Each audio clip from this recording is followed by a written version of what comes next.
Hola a todos, bienvenidos a mi canal. Mi nombre es Ismael Becker, soy una persona que está a punto de graduarse de Ingeniería de Computación, pero que le falta presentar su proyecto final. Y como sabrán, el proyecto final consiste en el desarrollo de una consola portátil de videojuegos. En principio nuestra consola es de emulación, pero aparte de emular, tranquilamente se le podría incluir juegos propios, por temas que por razones de tiempo no he llegado a desarrollar juegos específicos para esta consola, pero en el futuro podría ir progresivamente presentando juegos digamos que podrían estar embebidos en la consola junto con los núcleos de emulación. Esto voy a explicar a continuación. Nuestra consola se basa en esto, en una Raspberry Pi 02W, que es básicamente una mini computadora que puede ejecutar sistemas operativos de Linux como la distribución propia de Raspberry Pi que se llama Raspberry Pi OS y que tiene una versión de 32 bits y otra versión de 64 bits.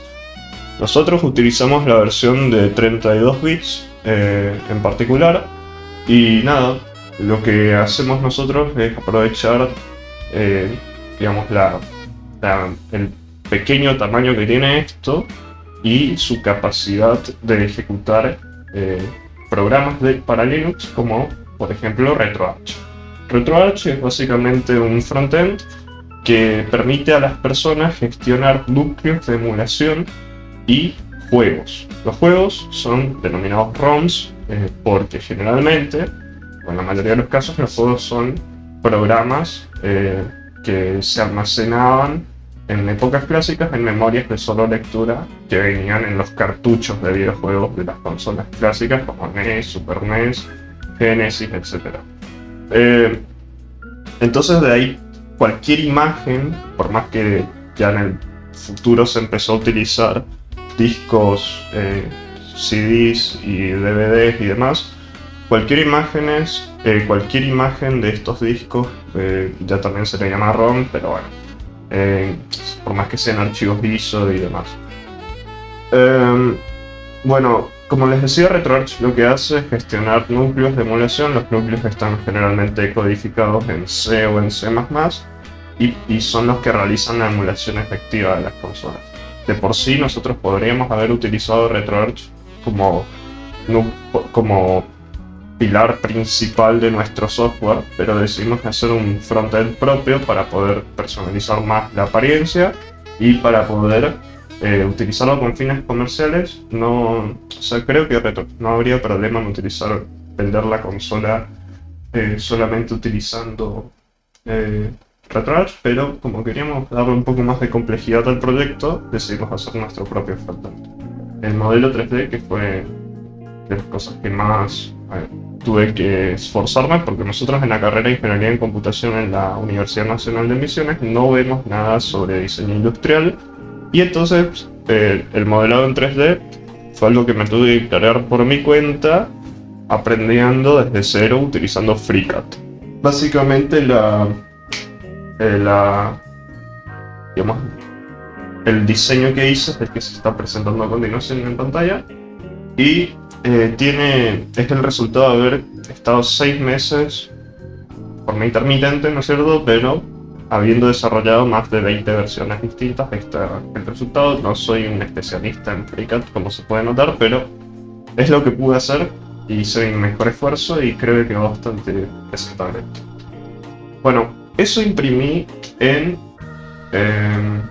PLA utilizando mi impresora 3D y el resultado es esta de acá, con la pantalla integrada. Bueno, este es el resultado. Básicamente esta va a ser el modelo. Voy a hacer una reimpresión a la cual después voy a pintar y para que quede mejor. No me gusta el tono brillante del PLA, pero algo así va a ser la versión final, muy parecida a esta. Y tiene una pantalla HDMI de 5 pulgadas que se puede conectar con el HDMI de la Raspberry 02W utilizando su puerto mini HDMI. Esta pantalla tiene HDMI, entonces por dentro vamos a simplemente poner un cable HDMI pequeño que está por ahí. Y nada, vamos a de esa manera lograr que por dentro se comunique la computadora con la pantalla. Después, esta pantalla también tiene un puerto auxiliar, por lo cual podríamos extender ese puerto hacia un punto en la carcasa que pueda permitir la introducción de un auricular. Y nada, eso vendría a ser la parte de audio, ¿no?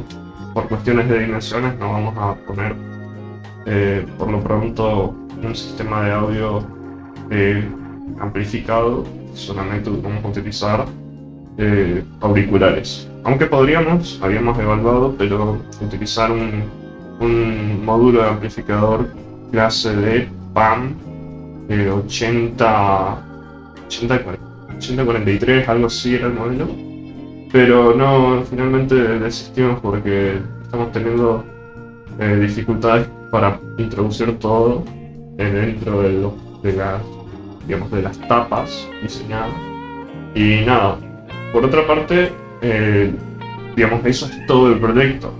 Pero el problema es portátil, entonces acá vendría lo más difícil que nos tocó tratar, que consiste en la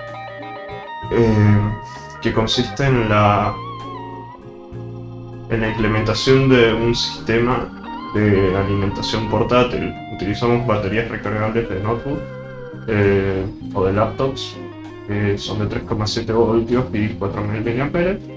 Y el problema es que básicamente esa misma batería tiene que alimentar a la Raspberry y a la pantalla, que son los componentes que mayor energía consumen. Entonces, para hacer eso necesitamos un módulo que eleve los 3,7 voltios de batería a 5 voltios de la Raspberry y 5 voltios de la pantalla. Entonces, en principio íbamos a utilizar el 4056, que es un módulo cargador de baterías que a su vez, aparte de cargar, puede elevar a 5 voltios los 3,7 voltios de la batería. El problema con esto fue que tiene un límite de corriente que evidentemente es menor a la corriente necesaria por la pantalla y por la Raspberry. Entonces esa suma de corriente excede el límite de corriente de salida del 4056, y por eso tuvimos que dividir esa sección, dejando entonces que el 4056 alimente solamente la Raspberry y utilizar un step up aparte que tome como entrada directamente los 3,7 voltios de la batería y los eleve a 5 y alimente a la pantalla HDMI, junto con un ESP32 que es básicamente el encargado de gestionar los inputs de los botones, digamos. El ESP32 es básicamente el microcontrolador que utilizamos para poder gestionar los inputs, pero por más que la Raspberry cuente con puertos GPIO, estos puertos son puramente digitales. La Raspberry no tiene un ADC, entonces si quisiéramos poner un stick no podría utilizarse porque no tiene ADC nada. Entonces elegimos utilizar un ESP32 que toma su alimentación de 5 voltios del mismo punto que la pantalla HDMI, es decir, como salida del step up, y básicamente gestiona todos los botones que son simplemente pulsadores y un stick. En total tiene 8 botones y un stick en nuestra consola, y bueno, estos botones son el stick utilizado como direccional, 2 botones para Select Start, un botón de lo que vendría a ser 4 botones para lo que vendría a ser triángulo, cuadrado, círculo y X, y 2 gatillos. En total son 8 botones y el stick. Todos estos 8 botones y el stick se conectan al ESP32 en una versión de este microcontrolador que se llama C3 Super Mini, que básicamente es la versión más compacta del microcontrolador que pudimos encontrar en el mercado, y utilizarla a través de dos PCBs que fueron diseñadas por mi compañero y que se muestran en pantalla y que permiten la comunicación de los botones con el DSP tanto del lado izquierdo como del lado derecho. Simplemente tuvimos que pasar 7 u 8 cables entre ambas placas para poder hacer que todo funcione. Lo cual también incrementa un poco el problema de gestión de cables internos que vamos a tener que ver cómo se soluciona. Y bueno, lo último que les iba a comentar es el frontend, que fue lo primero que hablé.